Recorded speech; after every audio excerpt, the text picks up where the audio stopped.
اللہ جل جلالہ نے انسان کو ایک امتحان اور آزمائش کے لیے پیدا کیا، اور اللہ جل جلالہ نے اس کو جو زندگی عطا فرمائی اس لیے کہ لیبلوکم ایکم احسن عملا۔ اللہ پاک یہ امتحان لینا چاہتا ہے کہ تم میں سے کون آدمی اچھا عمل کر کے لاتا ہے، کون امتحان میں کامیاب ہوتا ہے۔ امتحان اس لیے نہیں لے رہا کہ اسے معلوم نہیں ہے، دنیا امتحان لیتی ہے اس لیے کہ پتہ نہیں ہوتا، صلاحیت کا علم نہیں ہوتا، اس لیے امتحان لیا جاتا ہے، اور جو باصلاحیت ہوتا ہے اس کو انعام اور اکرام سے نوازا جاتا ہے۔ لیکن اللہ پاک اس لیے نہیں امتحان لیتا کہ وہ جانتا نہیں ہے کہ کون کیا ہے، وہ سب جانتا ہے۔ وہ امتحان لے کر پھر نوازشیں کرتا ہے، انعامات کی بارشیں کرتا ہے، اس لیے اس دنیا میں وہ انسان کو امتحان میں ڈالتا ہے کہ امتحان میں جو کامیاب ہوں گے ان کو اللہ پاک نوازے گا، ان کو اللہ پاک دنیا میں بھی کامیاب فرمائے گا اور آخرت میں بھی اللہ پاک اسے کامیاب کرے گا۔ اس جہان میں ہر انسان نے، اور ہر انسان کیا ہر جاندار نے مرنا ہے۔ اللہ تبارک و تعالیٰ کا ارشاد ہے، کل من علیہا فان وَيَبْقَى وَجْهُ رَبِّكَ ذُو الْجَلَالِ وَالْإِكْرَامِ۔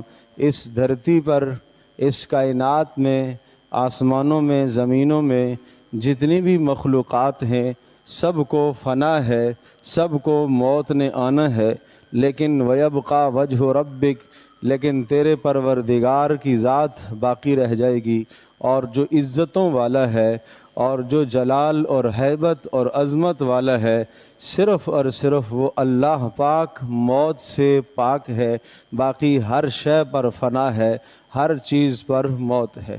قل ان الموت الذی تفرون منہ، کہہ دیجئے وہ موت جس سے تم بہت بھاگتے ہو وہ تمہیں آ کر رہے گی، وہ تمہیں پہنچ کر رہے گی، اور پھر اللہ پاک تمہیں تمہارے اعمال کی خبر دے گا کہ تم نے دنیا میں کیا کیا ہے۔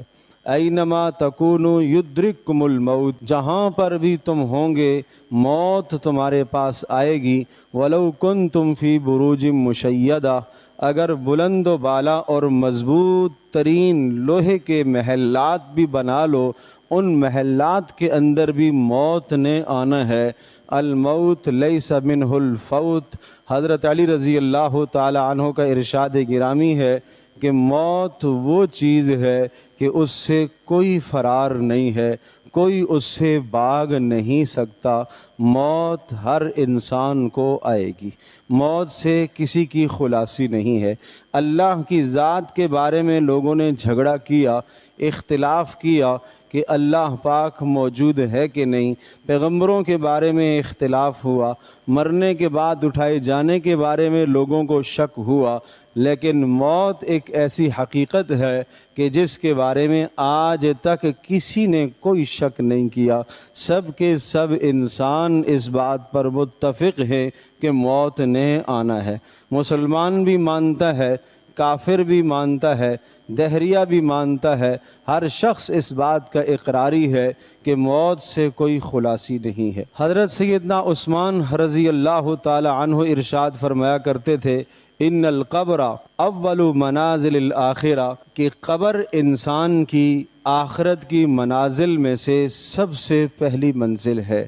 اگر قبر میں آدمی کامیاب ہو گیا تو آخر میں بھی کامیاب ہے، قبر میں ناکام ہو گیا تو آخرت بھی ناکامی ہے۔ حضرت عمر بن خطاب رضی اللہ تعالی عنہ ارشاد فرمایا کرتے تھے، کفا بالموت واعظا، لوگ وعظ و نصیحت کرنے والے تلاش کرتے ہیں، لوگ واعظین، وعظ کہنے والوں کی مجلس میں بیٹھتے ہیں، اور لوگ یہ چاہتے ہیں کہ کوئی وعظ کرے ہمیں اور ہمیں سمجھائے اور ہم سمجھ جائیں اور ہمیں آخرت کی تذکیر اور آخرت کی یاد دلائے تو ہمیں آخرت یاد آ جائے۔ حضرت عمر بن خطاب رضی اللہ تعالی عنہ ارشاد فرماتے تھے کہ آدمی کے لیے موت ہی سب سے بڑا واعظ ہے، سب سے بڑی نصیحت کرنے والا کون ہے؟ وہ موت۔ روزانہ اٹھتے جنازے آدمی دیکھتا ہے، یہ اس کے لیے نصیحت۔ یہ بات بالکل غلط ہے کہ موت آنے سے پہلے کوئی اطلاع نہیں کرتی، موت آنے سے پہلے خبردار نہیں کرتی، موت آنے سے پہلے کسی قسم کی اطلاع نہیں کرتی۔ بھائی ملک الموت آنے سے پہلے کتنی اطلاعیں بھیجتا ہے، ملک الموت آنے سے پہلے اطلاعیں بھیجتا ہے۔ یہ بیماریاں، یہ اطلاعات ہیں، یہ روزمرہ کے حوادثات جو روڈ پر دیکھتے ہو یہ اطلاعات ہیں، یہ اٹھتے ہوئے جنازے یہ اطلاعات ہیں، یہ جو آپ اپنے ہاتھوں سے کفن پہناتے ہو یہ اطلاع ہے کہ آج تو دوسرے کو پہنا رہا ہے، کل تجھے بھی پہنایا جائے گا، یہ حال تیرے ساتھ بھی آئے گا۔ کفا بالموت واعظا، موت انسان کے لیے بڑا واعظ ہے۔ اور حضرت ابوبکر صدیق رضی اللہ تعالی عنہ ارشاد فرمایا کرتے تھے، کل امرئ مصبح فی اہلہ، ہر انسان صبح کرتا ہے اپنے گھر والوں کے پاس، اپنے گھر میں آدمی صبح کرتا ہے، والموت ادنی من شراک نعلہ، حالانکہ موت اس کے جوتوں کے تسموں سے بھی زیادہ قریب ہے،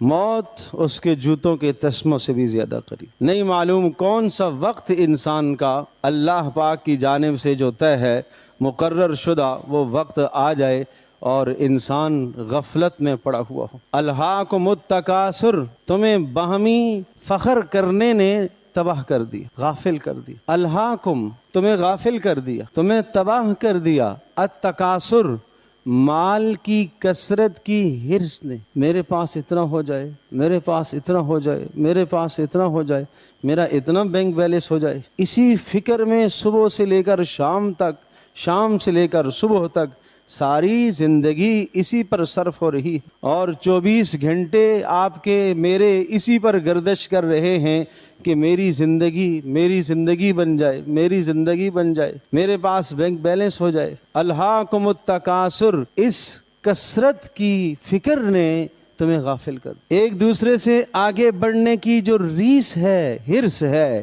اس ہرس نے تمہیں غافل کر دیا۔ دنیا میں اپنا معیار اور اسٹیٹس بلند کرنے کی فکر نے تمہیں غافل کر دیا۔ کس چیز سے غافل کر دیا؟ نمبر 1، اللہ سے بھلا دیا۔ کس چیز سے غافل کر دیا؟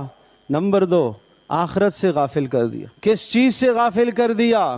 حقیقی زندگی سے غافل کر دیا۔ کس چیز سے غافل کر دیا؟ قبر کی زندگی سے اور منزل سے تمہیں غافل کر دیا۔ حتی زرتم المقابر، یہاں تک کہ جوانی کے بعد، بڑھاپے کے بعد، چلتے چلتے چلتے اب تمہاری ٹانگیں قبروں میں پہنچ گئیں اور اب تک بھی ہوش نہیں آیا، اب تک بھی ہوش نہیں سنبھالا۔ کب سنورے گا انسان؟ ایک نیک بادشاہ تھا، اس نے اپنا ایک وزیر مقرر کر رکھا تھا جس کی صرف اور صرف یہ ڈیوٹی تھی کہ وہ روزانہ صبح بھی اور شام کو بھی بادشاہ کو موت یاد دلائے، بادشاہ کو مرنا یاد دلائے، اس کا یہی کام تھا۔ ایک دن بادشاہ سلامت کہ یہاں دربار سجا ہوا تھا اور وزراء اور بادشاہ کے مقربین جتنے بھی تھے وہ سب کے سب بادشاہ کی تاج پوشیاں کر رہے تھے، گلے میں ہار ڈال رہے تھے، عمدہ چادریں پہنا رہے تھے اور جشن منا رہے تھے کہ آج ہمارے بادشاہ کو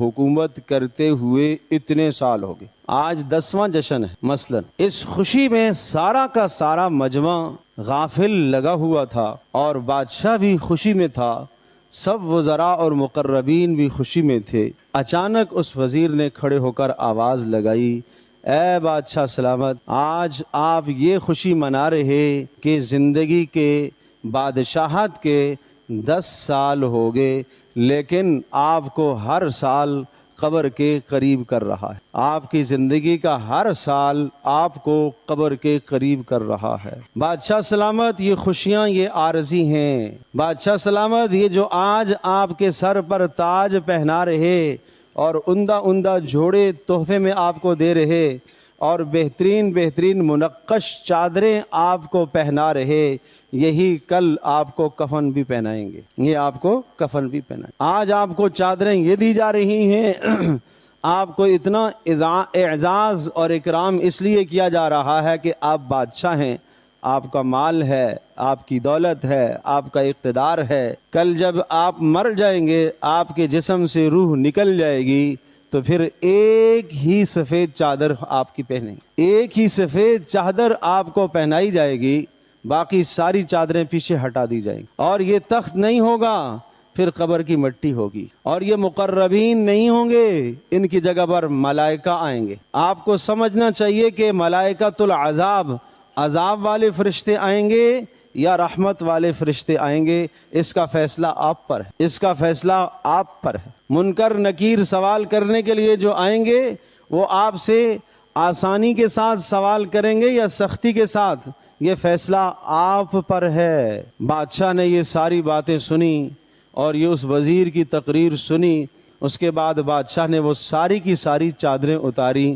ایک ہی جو اپنا لباس تھا سادہ، اس لباس میں ہوا، اور زمین سے جتنے غالیچے اور قالینیں بچھی ہوئی تھی ان کو ہٹایا اور اپنے رخساروں کو فرش پر ملنے لگا، مٹی کے ساتھ ملنے لگا، اور کہنے لگا بہت اچھا کیا آپ نے مجھے میری حقیقت یاد دلا دی۔ آج انسان اس حقیقت سے غافل ہے۔ بہت اچھا کیا تو نے مجھے میری موت یاد دلائی، بہت اچھا کیا تو نے میری قبر یاد دلائی۔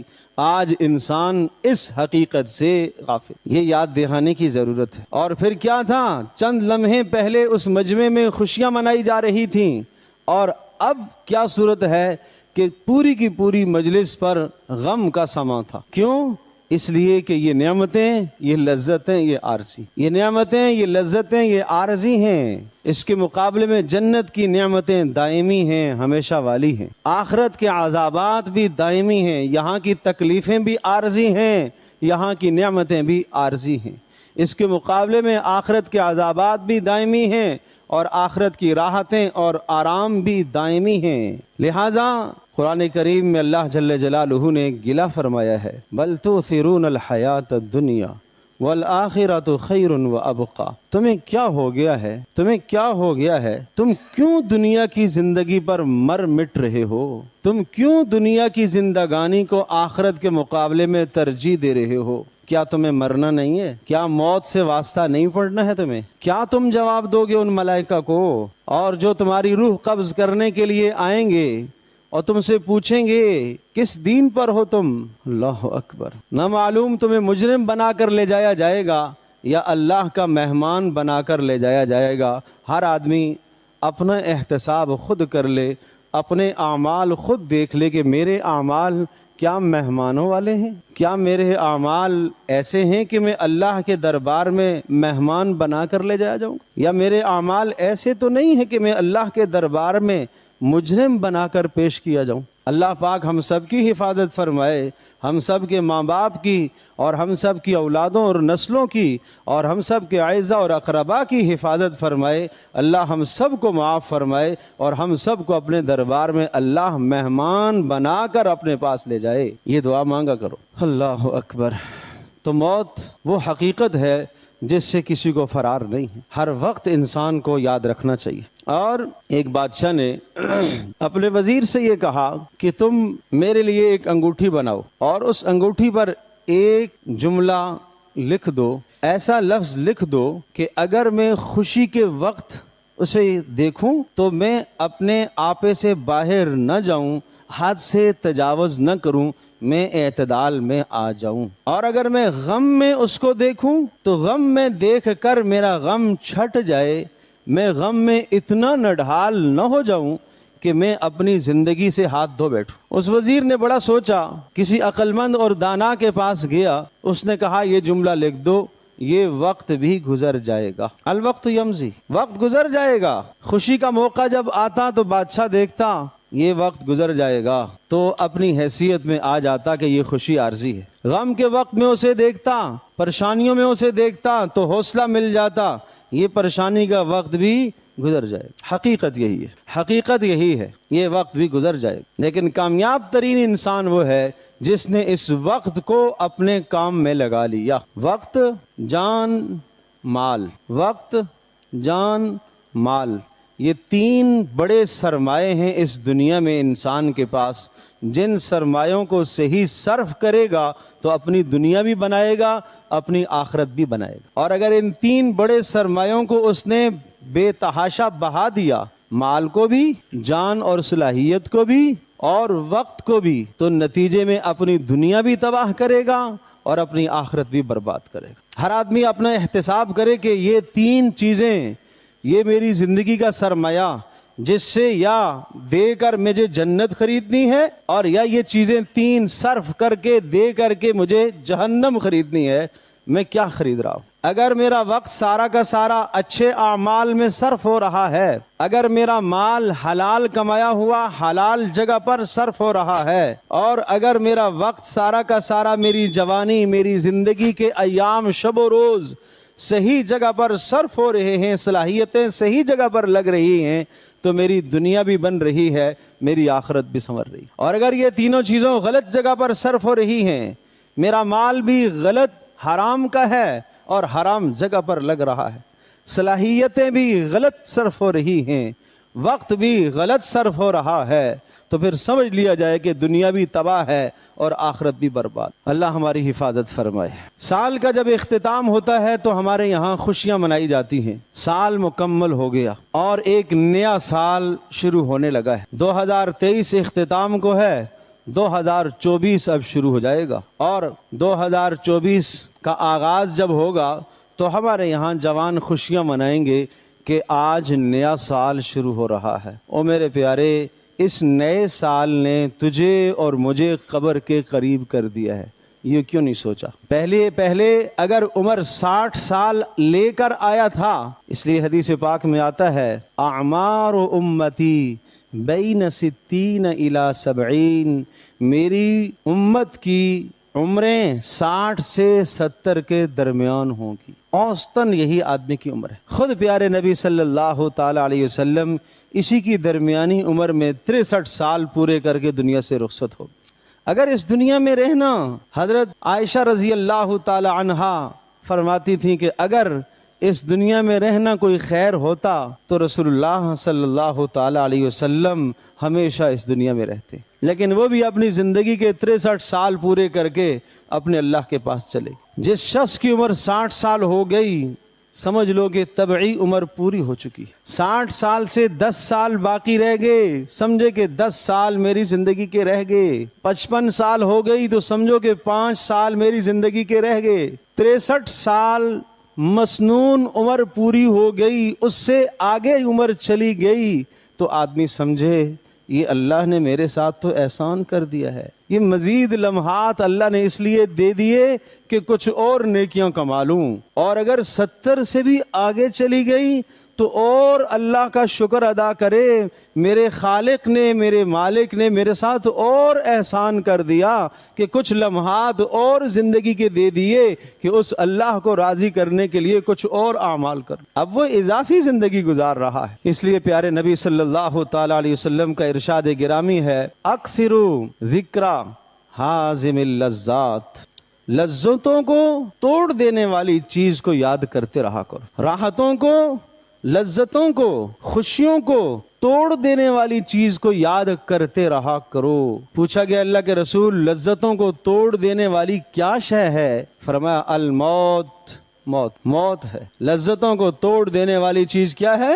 وہ موت ہے، اسے یاد کرتے رہا کرو۔ امام شافعی رحمۃ اللہ علیہ کے اشعار ہیں، بڑے پیارے کلمات ہیں، اور امام شافعی رحمۃ اللہ علیہ نے اس موت کو کس طرح سے بیان فرمایا، ارشاد فرمایا تزود من التقوی، اس دنیا میں گناہوں سے بچتے رہو، فإنک لا تدری، اس لیے کہ تجھے نہیں معلوم، فإنک لا تدری، تجھے نہیں معلوم، اذا جن لیل هل تعیش الی الفجر، کہ جب رات چھا جائے تو صبح طلوع تک کیا تیری زندگی ہے کہ نہیں، تجھے نہیں معلوم۔ صبح آنے سے پہلے اپنے پاس اعمال کا ذخیرہ جمع کر لو، تمہیں نہیں معلوم تو صبح تک جا سکے گا یا نہیں، تیری سانسیں صبح تک پہنچیں گی کہ نہیں، تجھے نہیں معلوم۔ فَكَم مِّنْ عُرُوسٍ زَيَّنُوهَا لِزَوْجِهَا وَقَدْ قُبِضَتْ أَرْوَاحُهُمْ لَيْلَةَ الْقَدْرِ، کتنی دلہنیں ایسی ہیں جنہیں سجانے والوں نے، میک اپ کرنے والیوں نے ان کا میک اپ کر دیا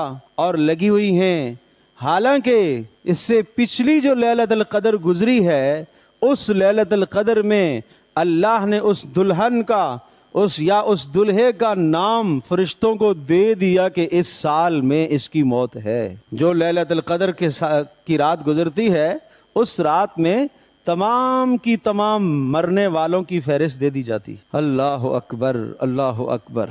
آنے والی لیلۃ القدر تک کیا پتہ مجھ میں اور آپ میں سے کتنے ایسے ہوں کہ جن کی ارواح کے قبض کرنے کا فیصلہ جو گزشتہ رمضان جو گزر گیا، اس رمضان میں جو لیلۃ القدر آئی ہے اس میں ہو چکا ہو. اللہ اکبر. وَكَم مِّن صَغِيرٍ يُرْتَجَىٰ طُولُ عُمْرِهِمْ وَقَدْ أُدْخِلَتْ أَجْسَادُهُمْ فِي ظُلْمَةِ الْقَبْرِ. کتنے چھوٹے ایسے ہوتے ہیں، بچے ایسے ہوتے ہیں، مائیں بڑی آرزویں کرتی ہیں یہ جوان ہوگا، خوشیاں مناؤں گی، شادی کراؤں گی اس کی، اور جناب یہ مجھے نفع دے گا اور اس سے ہمارا دل بہلے گا اور یہ ہمیں کام آئے گا، حالانکہ بچپن ہی میں ان کے جسم قبروں میں داخل کر دیے جاتے ہیں. وَكَم مِّن صَحِيحٍ مَاتَ مِن غَيْرِ عِلَّةٍ وَكَم مِّن سَقِيمٍ عاش حین من الدہر. اور کتنے تندرست اور جوان، کڑیل جوان، توانا اور طاقت جوان ایسے ہوتے ہیں بغیر کسی بیماری کے موت کے منہ میں چلے جاتے ہیں، اور کتنے بیمار ایسے ہیں سال ہا سال بستر پر گزارتے ہیں، سال ہا سال بستر پر گزارتے. ذرا گرد و نواح کا، اپنے محلے کا، اپنے احباب کا، اپنے اعزا اقربا کا جائزہ تو لیجئے. کتنے لوگ 10 سال سے صاحب فراش ہیں، 5 سال سے صاحب فراش بستر پر ہیں، 15 سال سے صاحب فراش ہے. آج کل کرتے کرتے کرتے 15 سال گزر گئے، اور جس کے مرنے کے بارے میں کوئی وہم و گمان بھی نہیں تھا، موت نے اس کو آ کر دبوچ لیا، موت نے اپنے پنجے گھاڑ دیے، موت نے اپنے پنجے گھاڑ دیے اس میں. وَكَم مِّن فَتًى اصبح وامسا ضاحکا وقد نسجت اکفانہ وہو لا یدری. بڑا عجیب جملہ ہے. کتنے جوان ایسے ہیں جو صبح بھی قہقے لگا رہے، شام کو بھی قہقے لگا رہے. کتنے جوان ایسے ہیں جو صبح کو بھی قہقے لگا رہے، شام کو بھی قہقے لگا رہے، دوستوں میں بیٹھے ہوئے مست اور گناہوں میں مبتلا وقت گزار رہے، حالانکہ بازاروں میں ان کے کفن تیار ہو کے آ چکے، ان کی قبروں کی تختیاں تیار ہو گئیں اور ان کی قبروں کی جگہ متعین ہو گئیں. اگلے لمحے، اگلے وقت، اگلے دن، اگلے ماہ اس کی روح کو قبض ہونا ہے، اسے نہیں معلوم. وَكَم مِّن سَاكِنٍ عِندَ الصَّبَاحِ بِقَصْرِهِ وَعِندَ الْمَسَاءِ وَقَدْ كَانَ مِن سَاكِنِ الْقَبْرِ. کتنے لوگ ایسے ہیں جو صبح گزارتے ہیں اپنے محل میں اور شام کو تنگ اور تنہا کوٹھڑی قبر میں پہنچ جاتے ہیں. کتنے ایسے ہیں جو صبح اپنے محل میں گزارتے ہیں اور شام آنے سے پہلے پہلے اپنی قبر میں پہنچ جاتے. اور پھر ارشاد فرمایا فَدَاوِمْ عَلَى التَّقْوَى، بس اللہ کی نافرمانی سے بچتے رہنا، اللہ کی نافرمانی سے بچتے رہنا. فَإِنَّهَا أَمَانٌ من الاحوال فی موقف الحشر. اس لیے کہ یہی تقوی، یہی گناہوں سے بچنا تمہیں قیامت کی ہولناکی سے بچائے گا. یہ گناہوں سے بچنا تمہیں قیامت کی ہولناکی سے بچائے گا. تو اس لیے میرے عزیز دوستوں اور بزرگوں، ہم سب کو اپنی موت کو سوچنا ہے. اکثروا ذکر حازم اللذات قالوا وما ہوا قال الموت. پوچھا، آپ نے ارشاد فرمایا کہ لذتوں کو توڑ دینے والی چیز کو یاد کرتے رہو. کہا کیا ہے؟ کہا وہ موت ہے، اسے یاد کرتے رہو. اللہ کے نبی صلی اللہ تعالی علیہ وسلم کتنا موت کو یاد کرتے تھے. کیا دنیا سے کیا امیدیں تھیں آپ علیہ الصلوۃ والسلام کی. آپ نے اپنے جان نثاروں سے پوچھا کہ آپ کو اس دنیا میں رہنے کا کیسا خیال ہے. کہ اللہ کے رسول صبح کرتے ہیں تو شام کی امید نہیں ہوتی کہ شاید شام سے پہلے پہلے ہم قبر میں پہنچ جائیں. شام ہوتی ہے، صبح کی امید نہیں ہوتی، شاید صبح سے پہلے پہلے اپنی قبر میں پہنچ جائیں. آپ نے فرمایا تم نے تو بہت زیادہ امید باندھی ہے، تم نے تو بہت لمبی امید باندھی ہے. اللہ کے رسول آپ کا کیا معمول ہے، آپ کیا کرتے ہیں؟ کہا میں نماز جب پڑھتا ہوں دائیں طرف سلام پھیرتا ہوں، بائیں طرف سلام کی امید نہیں ہوتی. دائیں طرف سلام پھیرتا ہوں، بائیں طرف سلام کی امید نہیں ہوتی کہ شاید بائیں طرف سلام پھیرنے سے پہلے پہلے ہی میری روح قبض ہو جائے. اس طرح کی زندگی پیارے نبی صلی اللہ علیہ وسلم نے گزاری ہے. اسی طرح کی زندگی رسول اللہ صلی اللہ علیہ وسلم کے جان نثاروں کی تھی. ہر وقت موت کا غم دامنگیر رہتا تھا. حضرت ابو ذر غفاری رضی اللہ تعالی عنہ جن کو تارک دنیا کے سب سے بڑے زاہد اور دنیا سے بے رغبت انسان انہیں کہا جاتا ہے۔ کوئی شخص ان کے پاس گیا، ابو ذر آپ کے گھر میں کوئی مال نہیں ہے، کچھ سامان نہیں رکھا ہوا؟ پوچھا کہ وہ دوسرے گھر میں رکھا ہوا ہے۔ تو کسی نے پوچھا دوسرا گھر کہاں ہے؟ اس نے سوچا شاید کوئی گھر ہوگا، اشارہ فرمایا قبرستان کی طرف، دوسرا گھر میرا وہاں ہے۔ مطلب یہ تھا کہ جو اچھی چیز آتی ہے اس کو میں صدقہ کر کے اس قبر کے لیے محفوظ کر لیتا ہوں اللہ کے پاس۔ ما عندکم ینفد، جو تمہارے پاس ہے وہ ختم ہونے والا ہے، وما عند اللہ باق، اور جو تم نے اللہ کے پاس بھیج دیا وہ باقی رہ جانے والا، تو اس لیے میرے عزیز دوستو، نیا سال شروع ہو یا نیا مہینہ شروع ہو یا نیا دن شروع ہو، ہر دن، ہر مہینہ، ہر سال، ہر گھنٹہ، ہر منٹ، ہر سیکنڈ مجھے اور آپ کو موت کے قریب کر رہا ہے۔ بس یہ بات ہر وقت ذہن میں رہے، ہر وقت ذہن میں رہے۔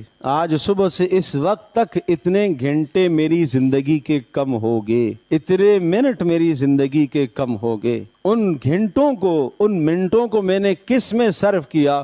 یہ وقت دوبارہ میرے پاس نہیں آئے گا۔ جو گھڑی آج گزر گئی یہ کل واپس میرے پاس نہیں آئے گی۔ اگر میں نے صحیح استعمال کر لیا تو ٹھیک ہے، اور اگر میں نے غلط استعمال کر لیا تو اس غلطی کا تدارک مجھے اس دنیا میں اللہ سے توبہ کر کے کرنا چاہیے۔ تو اپنی موت کو یاد رکھو، اور خرافات سے، نئے سال کے اندر ہونے والی جو خرافات ہیں اپنے آپ کو ان سے دور رکھو، اپنے جوانوں کو دور رکھو۔ جوانوں سے میری التجا اور درخواست ہے، نہ مال برباد کرو، نہ پیسہ برباد کرو، نہ وقت برباد کرو۔ ان المبذرین کانوا اخوان الشیاطین، تبذیر کرنے والے، تبذیر کا مطلب جہاں مال خرچ کرنے کی جگہ ہے ہی نہیں وہاں مال خرچ کرنے والے وہ کون ہیں؟ وہ تو شیطانوں کے بھائی ہیں۔ وَكَانَ الشَّيْطَانُ لِرَبِّهِ كَفُورًا، اور شیطان تو اپنے رب کا نافرمان ہے۔ اللہ پاک مجھے اور آپ کو، ہم سب کو شیطان کے نقش قدم پر چلنے سے محفوظ رکھے۔